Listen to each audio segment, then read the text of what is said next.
What's good, YouTube, and welcome to the house. I'm just a little bit nervous since I'm in for 10 freaking cases of King's Court. I hope it turned out really good. Thank you for the spoiler-free messages on it being up, especially to the mods, and I guess it went up at like 5 a.m. or something. If it did turn out pretty darn good, you can use code What'sGood5 for 5% off and to support the channel directly over at Gamer's Choice. They still have cases up of this, and if it turned out to be a bad set, well, you're gonna see some baby rage here immediately. And I see 4 of the new cards. Oh, everything has its effects. Okay, we have some reading to do, and they're ultra rares out the gate also, so this might be pretty expensive if it is really good. Arcana Triumph Joker, so the queen is a joker.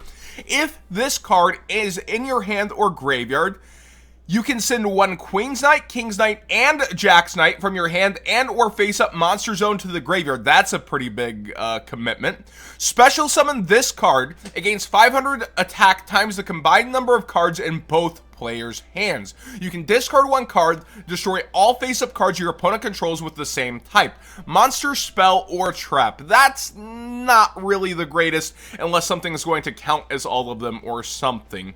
Joker's Knight, you can send one Queen's Knight, King's Knight, or Jack's Knight. See, that's what I expected. Or not and. From your deck to the graveyard, special summon this card from your hand, and if you do, this card's name becomes the monster's name until the end phase. Okay, so it treats itself as another for your big win condition, but more so, it's a foolish burial that brings itself out pretty easy for playing a vanilla brick slash old school brick. During the end phase, if this card is in your graveyard, you can target one other Light Warrior monster in your graveyard, shuffle it into the deck, and if you do, add this card to your hand. You can use each effect once per turn. Not exactly the powerhouse I was hoping for, but not terrible either. It's okay. Imperial Bower is, if you control no other monsters, you can tribute this card, take 2 different monsters from your deck among Queen's Knight, King's Knight, and or Jack's Knight, and either add them to your hand or special summon each monster. You can only use this once per turn. Is that like basically a rescue cap for the Kings, Queens, and Jacks? Okay, this card is pretty darn good, but you have to control no other monsters.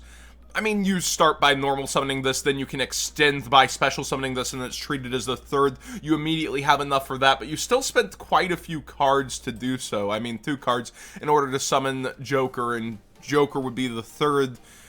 I don't know about that one. Let's see here. Joker's straight. Discard 1 card. Special summon a Queen's Knight from your deck. Add a King's Knight or Jack's Knight from your deck to your hand. Okay, here's the advantage train. Then immediately after this effect resolves, you can normal summon a monster. Wow. That's pretty good. You cannot special summon monsters from the extra deck. Ah, there's the drawback. For the rest of this turn, except Light Warrior monsters. Okay, that's not bad. During the end phase, if this card's in your graveyard, you can target a Light Warrior monster in your graveyard, shuffle it into the deck, and if you do, add this card to your hand. Okay, this engine is highly recursive for the deck, like, you have to play. It's not bad, but it's still, the brick cards you're having to play in order to do it, the power output's barely there. I don't know about this being meta or anything. Face card fusion. Fusion summon one Light Warrior fusion monster from your extra deck using monsters from your hand or field as fusion material. If you control Queen's Knight, King's Knight, or Jack's Knight, you can use 1 monster from your extra deck as fusion material. Ooh! You can only activate 1 face card fusion per turn. So, overall, wow, they have even more cards? Okay, before I'm digesting all of this archetype, okay, there's even more? But wait, there's more. Let's see. We've got Thunder Speed Summon. This is a lot of cards for 1 archetype. During the main or battle phase, immediately after this effect resolves, normal summon a level 10 monster, or if you control Queen's Knight, King's Knight, or Jack's Knight, you can apply this effect instead. Add 1 level 10 non-dark monster with a question attack from your deck to your hand. Then immediately after this effect resolves, you can normal summon 1 level 10 monster. You can only activate 1 Thunder Speed summon per turn. Huh. Okay. Joker's Wild. During the main or battle phase, send 1 spell card from your deck to the graveyard that specifically lists all Queen's Knight, King's Knight, and Jack's Knight, so that Foolish will recur itself. This effect becomes that spell's effect when this card is activated. During the end phase, if this card is in your graveyard, you can target a light warrior monster in your graveyard, shuffle it into the deck, and if you do, add this card to your hand. It keeps going, you keep getting all your cards back for real.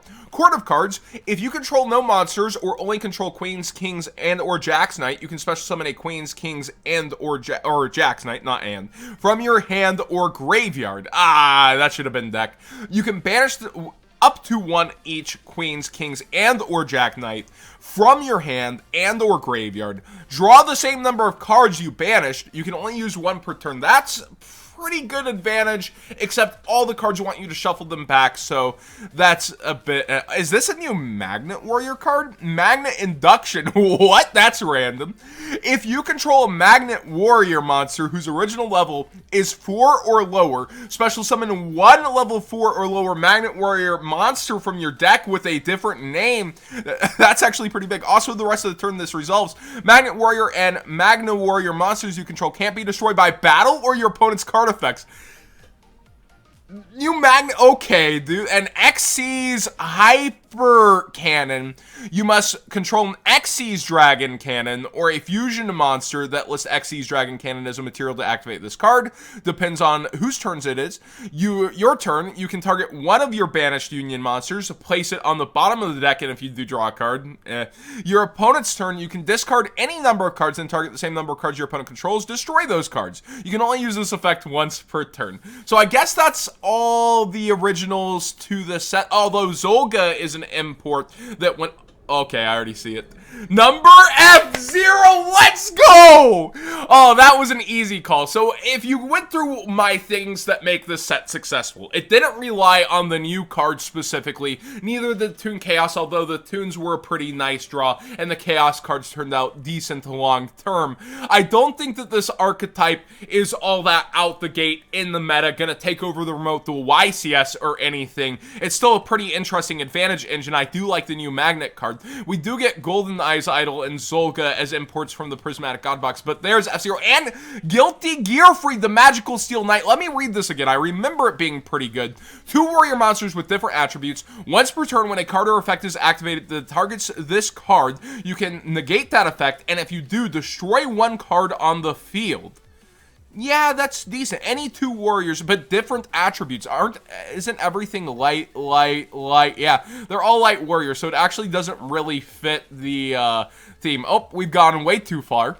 Welcome to React Andes. We got Crystal Girl. I believe that's an import as well. If this card is normal or special, you can activate this effect during the end phase, add a level 5 or higher water monster from your deck to your hand. If you control a level 5 or higher water monster and this card's in your graveyard, special summon this card but banish it when it leaves the field. Boy, a 10th angle import. Yeehaw! There's a lot of imports. Rose Princess, Morph King Stiggy Gel. I don't know what this does. It looks like it's going to be ultra rare in the set. If this card is normal or special summon, you can target one other face-up monster on the field. You can special summon monsters from the extra deck except synchro monsters for the... you cannot summon monsters from the extra deck except synchro monsters.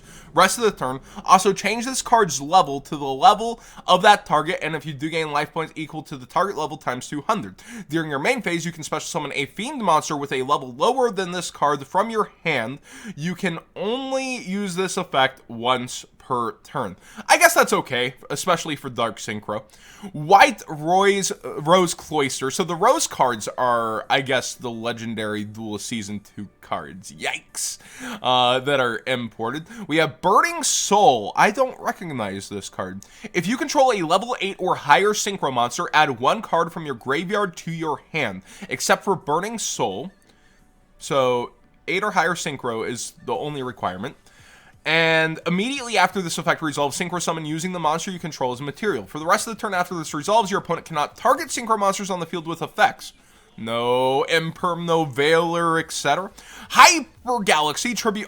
Here's more LED Season 2 support. Tribute one monster with 2,000 or more attack, except a Galaxy Eyes Photon Dragon, then target a monster your opponent controls with 2,000 or more attack. Tribute it, and if you do special summon a Galaxy Eyes Photon Dragon from your deck, hand, deck, or graveyard, you can only activate one per turn. So it's a cost of 2, but it gets your opponent's 1. Okay, not bad. Pendulum Transfer, target up to 2 Pendulum monsters you control. Place those targets in your Pendulum zones. Not the best, not the worst. People were somewhat excited, but one card. It's definitely like resources you've already had and are out. I don't know that you want to be doing that on average. Pendulum Xyz, target 2 cards in your Pendulum zone, special summon the targets, negate the effects, and then Xyz summon one Xyz monster using the 2 monsters. When you do, you can treat the level of one of the monsters as the same as the other. That one is okay. Dowsing Fusion. Fusion summon one fusion monster from your extra deck by banishing fusion materials in your graveyard.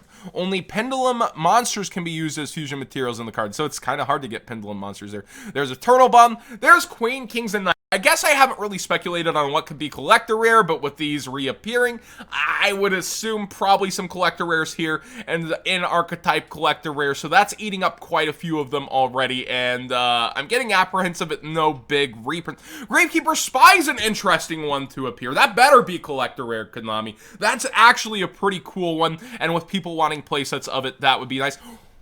Ooh, if Rescue Rabbits collector rare, that's big. Ooh, ZW reprints as well. Those were kind of needed, but not the biggest thing in the world. Scrap Twin, once it's reprinted, it'll never be money again. Cloud Castle would make for an interesting collector rare. We've got Baxia and Chowfing. Utopia, you just astraled it, but also would make a decent collector rare along with F-Zero. Dolka is pretty nice for a reprint, but not huge. Zenmayo also needed one forever ago. M7, ZW Leo Arms, Fortune Tune. F-Zero Utopic Future. F-Zero Utopic Future already had the one reprint, though. This just makes it continue to be cheap, most likely, and also could make a decent group of Utopia collector rares. We have infinite cards. Rhoda? Hello? Rhoda? That could be decent. People in Duality, is that our pot card that ends up collector rare? I wouldn't be too mad at it. It joins everything, but it already has an ultimate rare that's really, really up there. It's still a really decent pick for it. World Legacy Guard. Let's go! Lightning Storm reprinted? I was thinking Magician Souls, but we were far out of the monsters, so I gave up on that unless they put it, like, somewhere else. Although the Outer Gods have yet to be here when they were on the packaging of the Slifer and Obelisk, the Wickeds, I should say. So Lightning Storm's a pretty darn big reprint. That is nice to see in here. I thought it would just be Megaton. Probably still will be Megaton, but it's something people will want playsets of as a very nice reprint, and if they follow Pot of Extravagance, that will also be collector rare.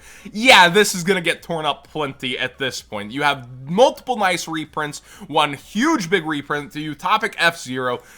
Alright, I'm happy with my purchase, basically. I'm good. I'm good. Converging Wishes. I remember this being pretty good. It has the Stardust Girl on it. But it's before Dawn of Majesty. If you have 5 or more Dragon-type Synchro monsters with different names in your graveyard, special summon a Stardust Dragon from your extra deck, but banish it during the end phase, equip it with this card. While equipped, it gains attack of the combined attack of all Dragon-type Synchro monsters in your graveyard. Also while equipped, when it destroys an opponent's monster by battle, you can banish a Dragon-type Synchro monster from your graveyard. It can attack opponent's monsters again in a row. It's kind of a cheesy win con, but I feel like in Synchro Up, you would find a way to really cheese this out, but it's a trap card too, so it's not really as good as I recall. My bad. And then Wicked Dreadroot, Avatar Eraser, and nothing else, huh? Well, these are probably collector rares also. So the collector rares have a good mix, again, most likely, we don't know them, of meta, past format. It's hard to call 15 of them in here outside of the new stuff, though. But a lot of the new stuff is ultra, so that also zaps a lot of the value into their zones. Very, very interesting, and Utopic F-Zero is ultra rare. No cross-out designator for everybody crying for that. I'm pretty happy with the set. Again, if you're ordering, you can use code WhatsGood5 for 5% off over at Gamer's Choice. Thanks for watching my React, Andy. We'll be doing a live stream at 7 o'clock Central. It's going to be a bit of a party and should be a pretty fun stream, so be sure to join tonight, and we'll be a bit more in depth of my afterthoughts besides just reacting. But this is pretty good. I'm not mad with how this turned out.